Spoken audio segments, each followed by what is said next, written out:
Transtornos psiquiátricos e obsessivos, pelo espírito Manuel Filomeno de Miranda, psicografado por Divaldo Pereira Franco. 8. Operações socorristas.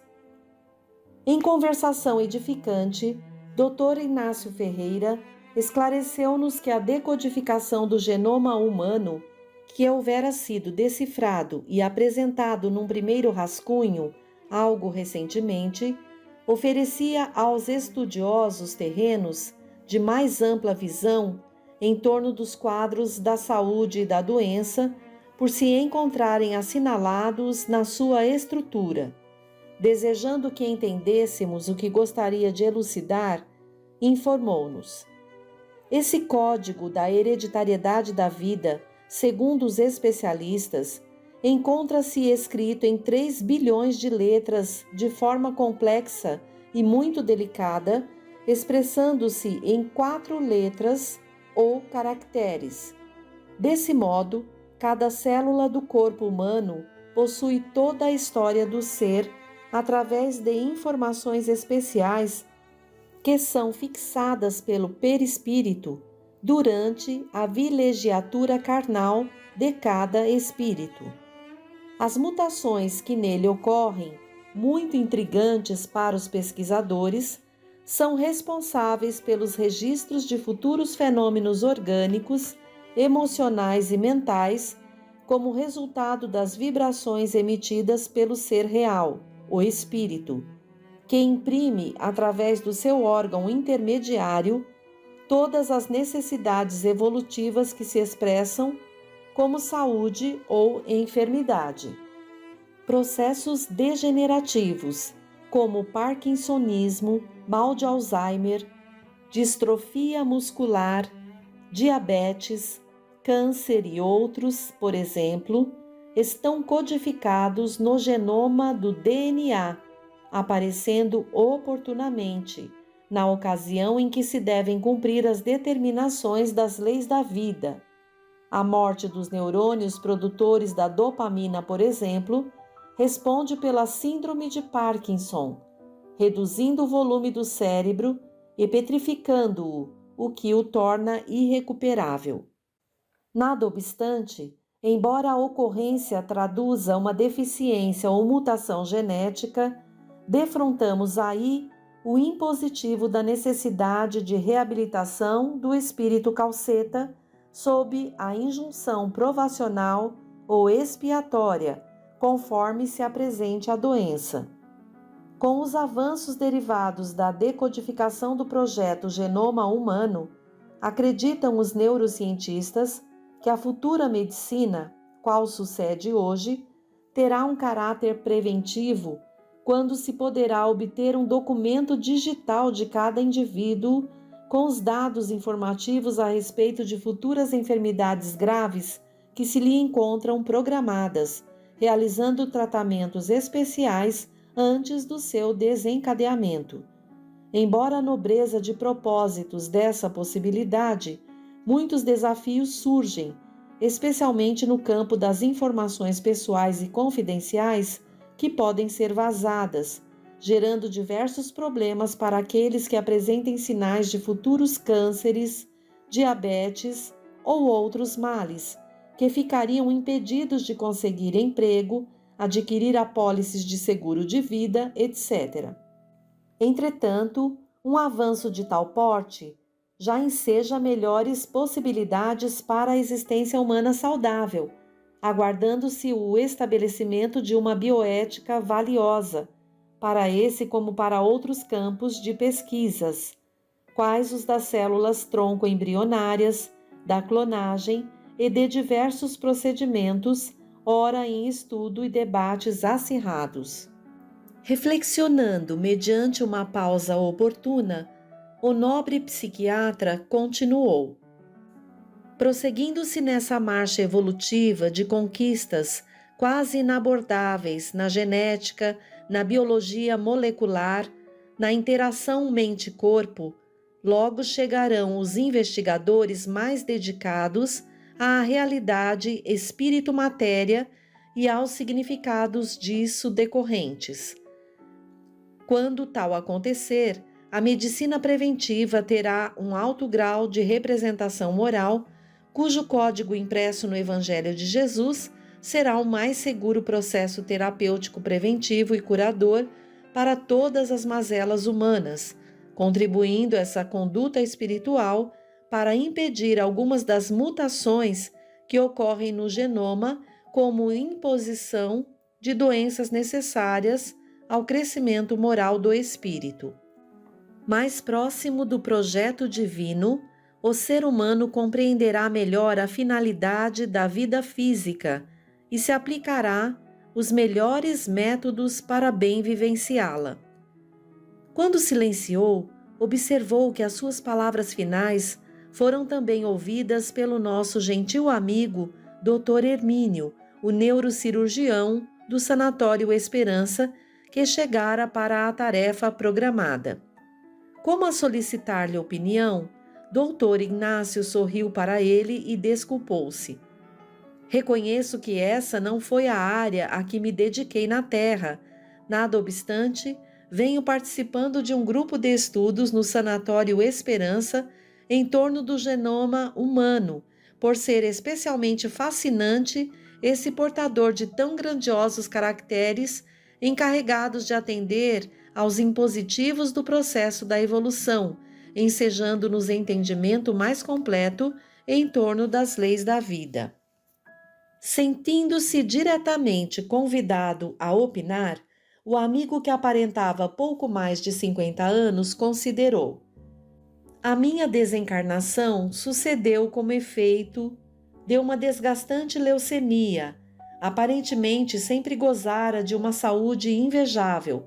Mantinha o carro da existência dentro dos padrões de equilíbrio: alimentação saudável, exercícios regulares, trabalho sem excesso, leitura, a bênção do lar e de uma família harmoniosa, quando, aos 54 anos, surgiu-me o processo degenerativo dos órgãos hematopoiéticos, que me levou a severo tratamento hospitalar.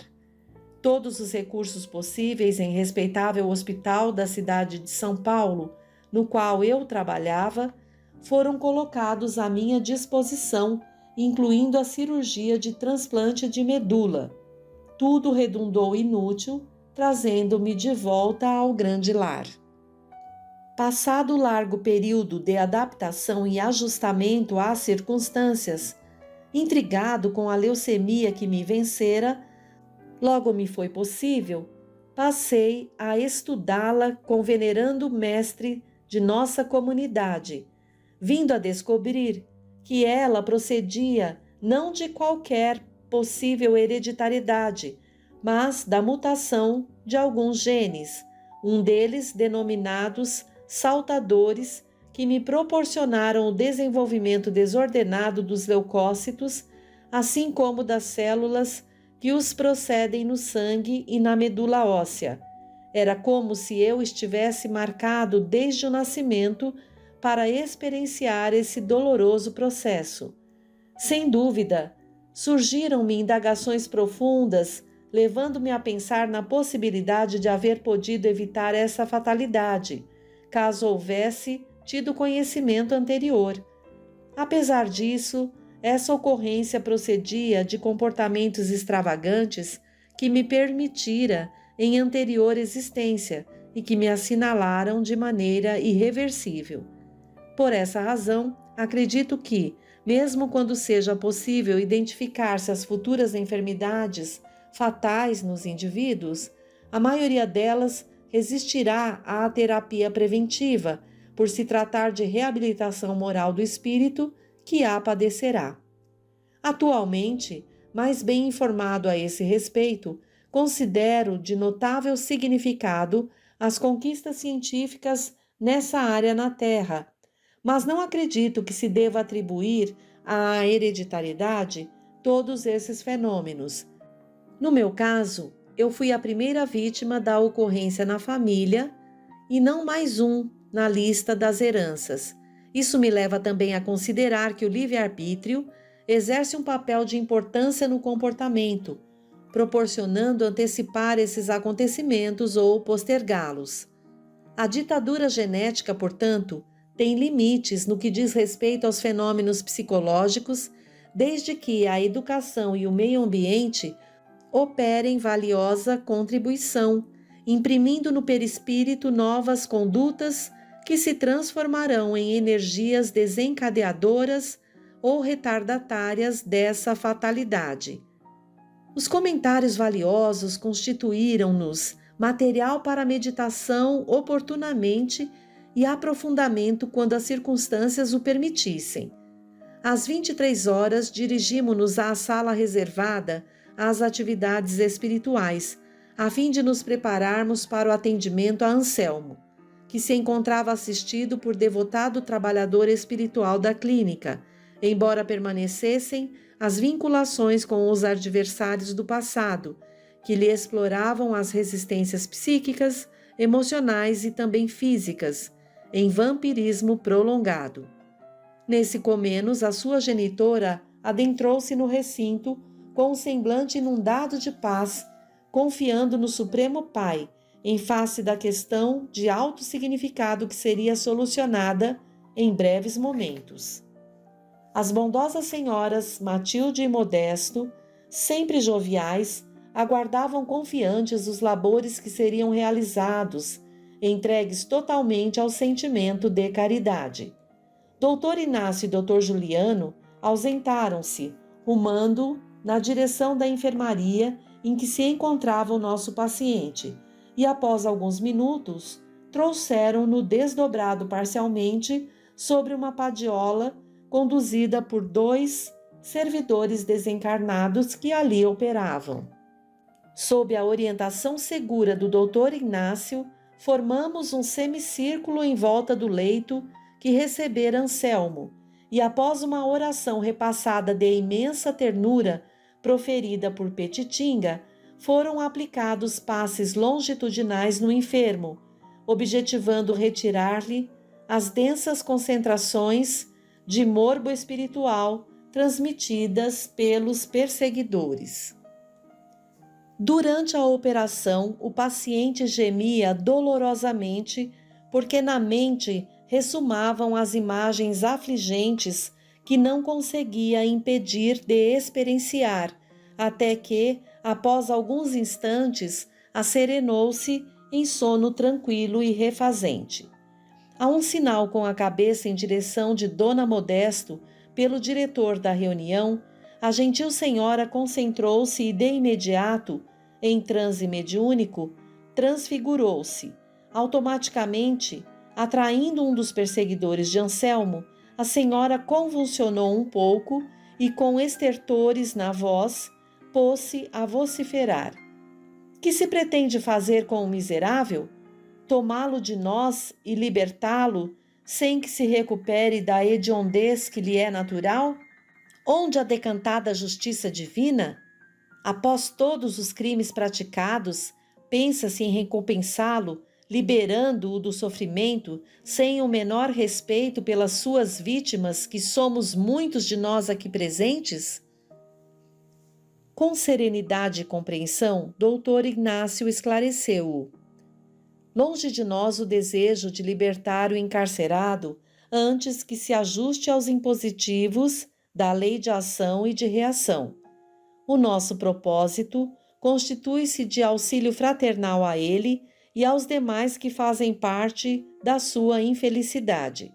Sabemos dos horrendos crimes por ele praticados. No entanto, não ignoramos a cobrança perversa que algumas das vítimas se atribuem o direito de impor-lhe. Não é esse o método que deve ser aplicado, mas o do perdão, porquanto todos erramos e temos direito à reabilitação. O nosso amigo já sofreu o suficiente, amargando praticamente toda uma existência sob a sujeição que lhe tem sido imposta, sem paz nem alegria de viver, transitando entre perturbações interiores e punições que lhe são aplicadas indevidamente. O fato de buscarmos atendê-lo, de forma alguma constitui recompensa pelos erros, com o consequente olvido das suas vítimas.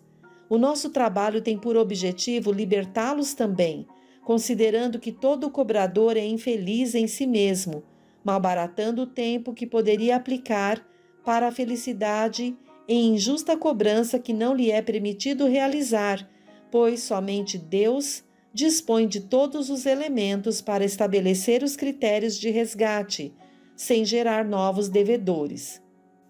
Não concordamos com o que diz, nem aceitamos essa explicação. Nós todos, aqueles que sofremos sem receber qualquer auxílio de Deus e dos seus representantes que nos relegaram ao abandono, à mercê da própria sorte, aos desatinos do perverso. Não nos consideramos representantes de Deus, elucidou o orientador espiritual. Antes, somos irmãos, deambulantes pelo mesmo caminho das dificuldades pessoais, sob a tutela divina que nunca nos esquece. Enquanto o amigo informa que esteve sem auxílio do Pai Celeste, ouvida-se de que essa não foi a sua primeira existência, trazendo pesada carga de deslizes morais de outras que não soube perlustrar, o que deu origem aos sofrimentos que Anselmo não tinha o direito de impor, em razão da impossibilidade de qualquer criatura utilizar-se da adaga da justiça como portador de poderes para tanto. Não existem acasos nas soberanas leis. Desse modo, os efeitos que se observam em toda parte procedem de ocorrências que, mesmo esquecidas, produziram-nos em longo prazo.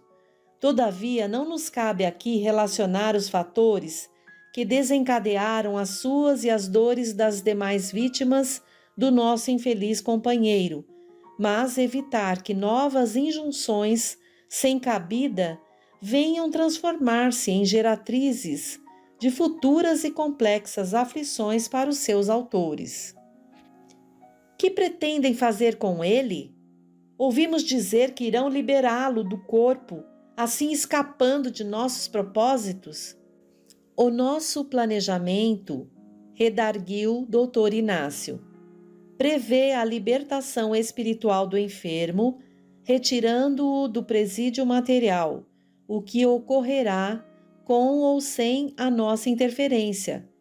Através da nossa cooperação, o fato lhe permitirá recursos mais próprios para o ressarcimento de todos os males que praticou, o que lhe é um direito concedido pela misericórdia do amor. Esse procedimento irá auxiliá-lo a comprometer-se menos, conforme vem ocorrendo na sua descida aos abismos do vício das drogas. E nós, os seus desditosos dependentes, como ficaremos? Todos serão atendidos e encaminhados a lugares especializados em recuperação interior, com abençoados ensejos de renovação interna e de crescimento para Deus. E se nos recusarmos, usarão algum recurso de força para impor-nos aquilo que não desejamos? De maneira nenhuma. O nosso é trabalho de persuasão e não de imposição. Esperamos que os nossos sentimentos de amor e de compaixão logrem sensibilizá-lo e aos demais irmãos que fazem parte do grupo de vítimas, a todos despertando para o renascimento interno, para a constatação de que todo esse tempo gasto no ódio em nada os tem ajudado, antes, pelo contrário, a todos tem prejudicado, adiando projetos de iluminação e programas de libertação pessoal. Enquanto se dirigia ao comunicante com bondade e ternura, uma das entidades do grupo, que apresentava uma face cadavérica, por certo resultado de um processo tuberculoso de longo curso, com aspecto de quase louca, pôs-se a gritar: "Socorram-me, por amor de Deus, porque estou muito cansada de tanto sofrimento. Já não suporto mais a agonia que me consome. Ajudem-me." Petitinga, sempre vigilante e em perfeita sintonia com o diretor do trabalho, tomou-a carinhosamente pelas mãos e confortou-a, acalmando-a e propondo-lhe proteção e paz. O seu doce verbo, banhado pelas consoladoras palavras de Jesus, dirigidas aos sofredores do mundo, escorria-lhe do íntimo e balsamizava o espírito sofrido, que se lhe recolheu ao regaço, qual se fora uma criança atemorizada que acabara de encontrar apoio. Doutor Juliano tomou-a pela mão e encaminhou-a a um leito adrede colocado na sala, entre outros que aguardavam os futuros pacientes.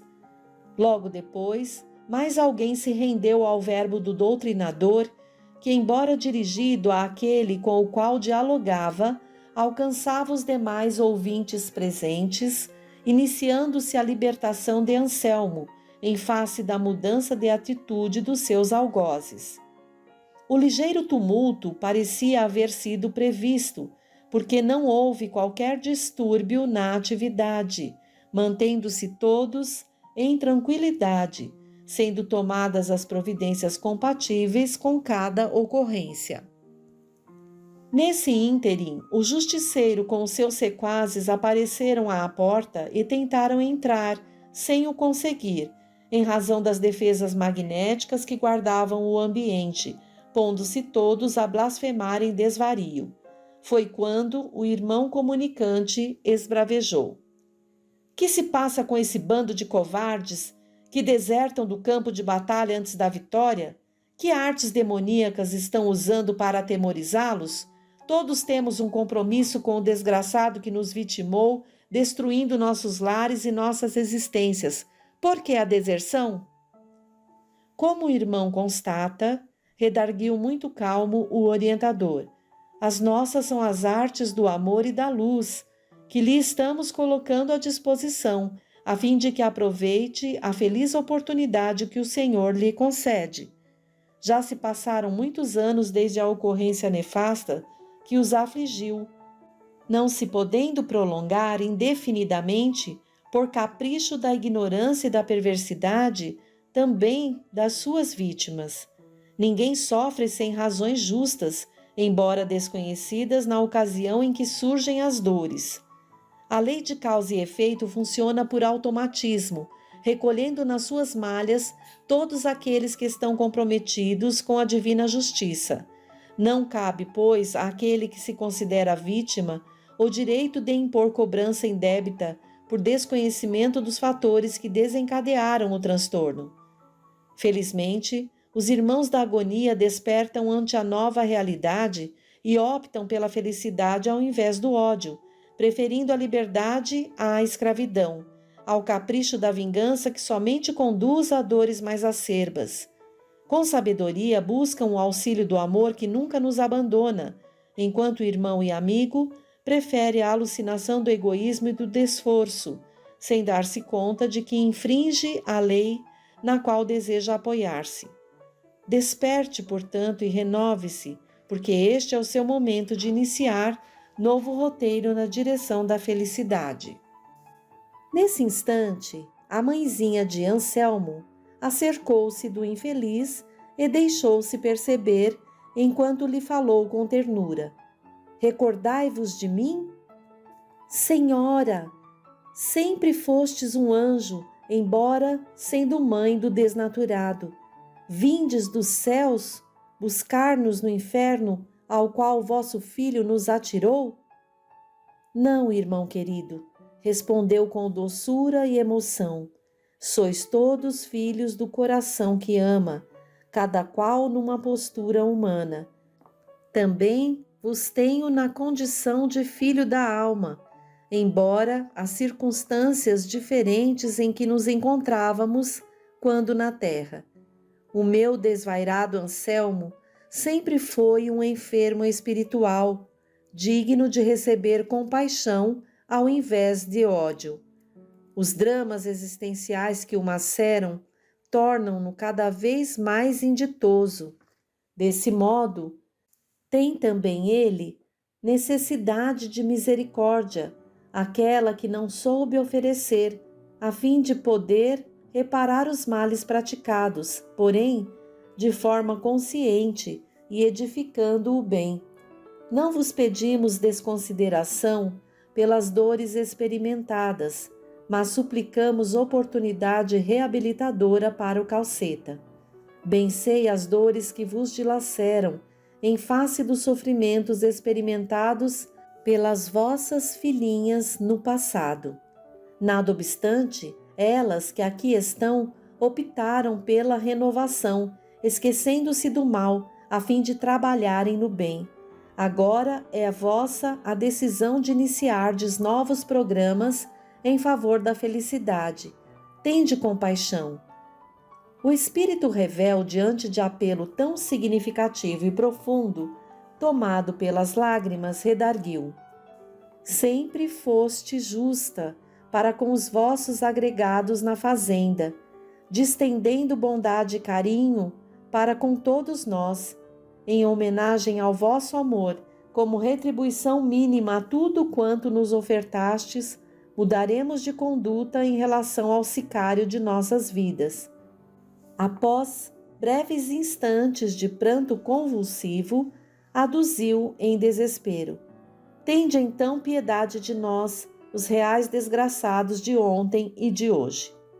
Não pôde continuar, porque a nobre entidade afagou-lhe a cabeça, ainda incorporado na médium, e depois fê-lo desprender-se, envolto em um abraço de amor e de compaixão que a todos nos comoveu.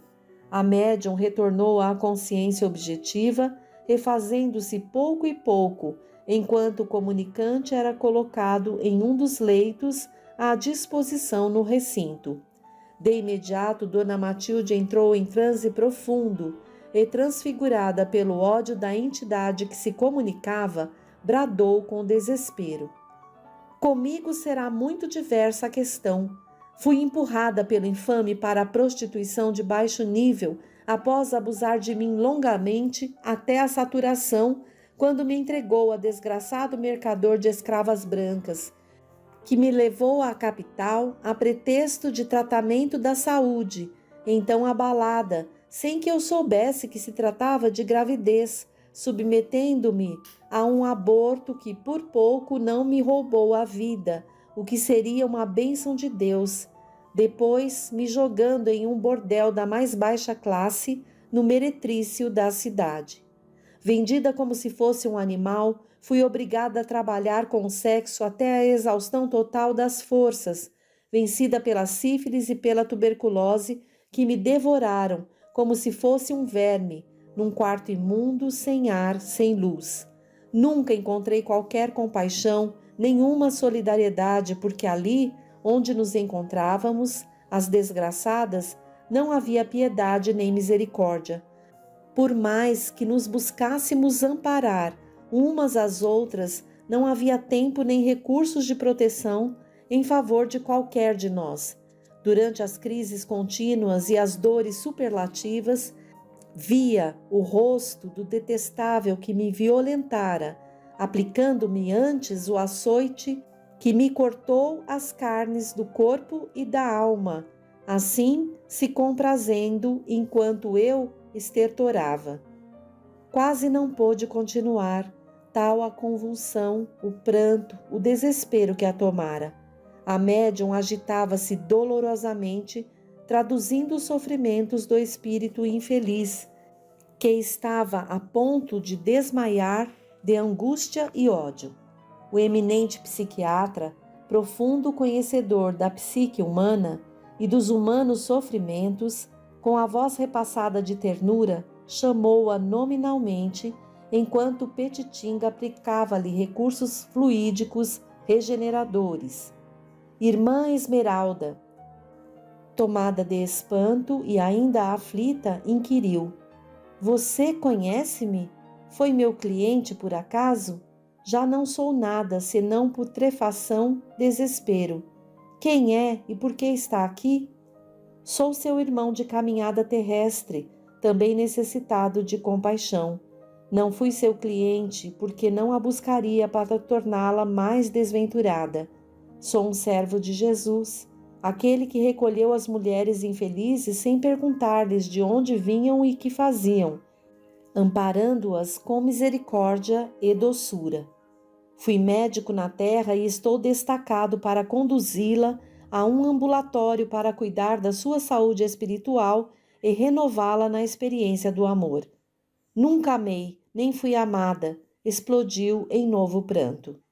Sim, você foi e é amada por aquele que é o pastor de todas as ovelhas e que as conhece a todas, individualmente. Eis-me aqui em seu nome, a fim de recolhê-la e levá-la até o seu rebanho amoroso. Chegou o momento de parar de sofrer, de ter as suas inenarráveis angústias diminuídas, o seu coração cicatrizado dessas feridas pungentes.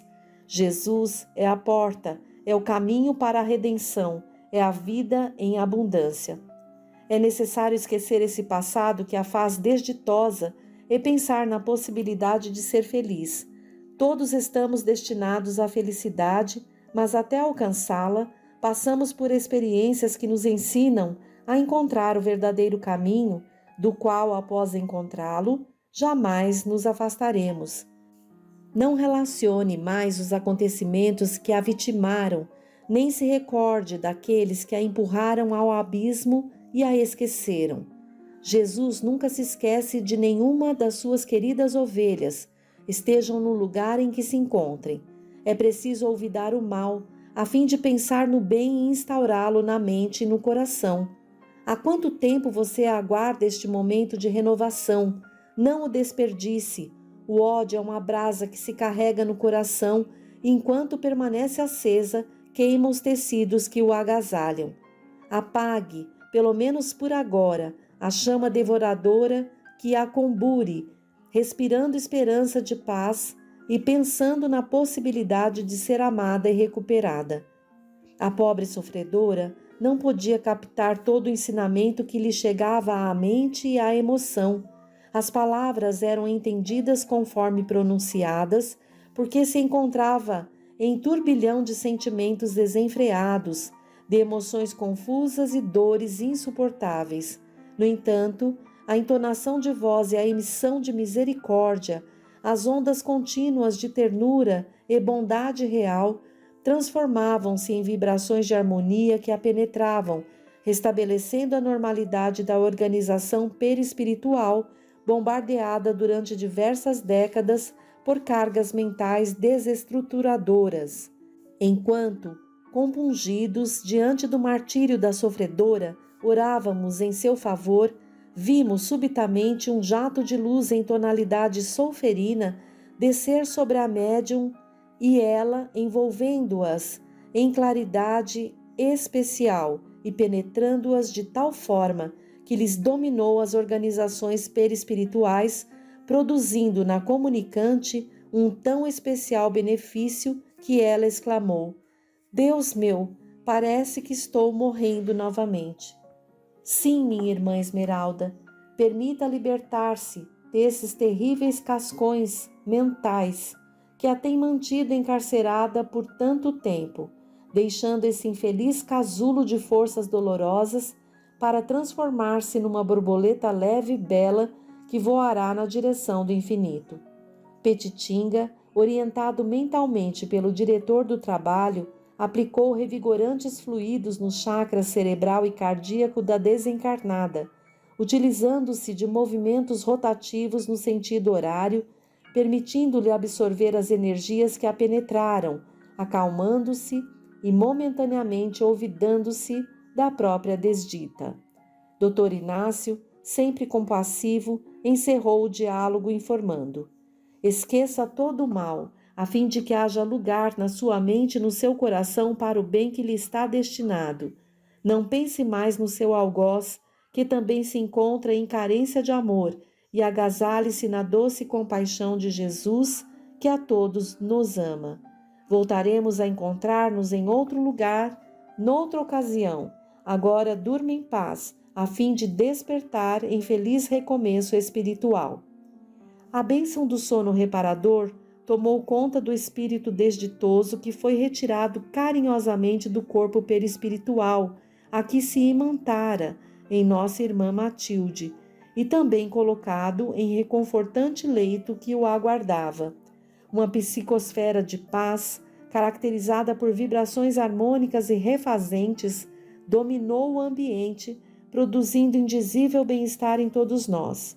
Outras entidades que não poderiam comunicar-se naquele momento, embora presentes, a pouco e pouco acalmaram-se, criando condições para serem transferidas para a nossa colônia de socorro. Dr. Juliano Moreira, que participara da emocionante psicoterapia espiritual, não ocultava o júbilo que o dominava. Rompendo o silêncio que se fizera espontâneo, balbuciou comovido: quando for possível compreender-se a vida, partindo-se do mundo causal em que se origina para a Terra e experienciar-se as atividades que se operam de cá para lá, ter-se-á alcançado o momento clímax da evolução planetária. Todos emocionados, anuímos de boa mente com o conceito exposto.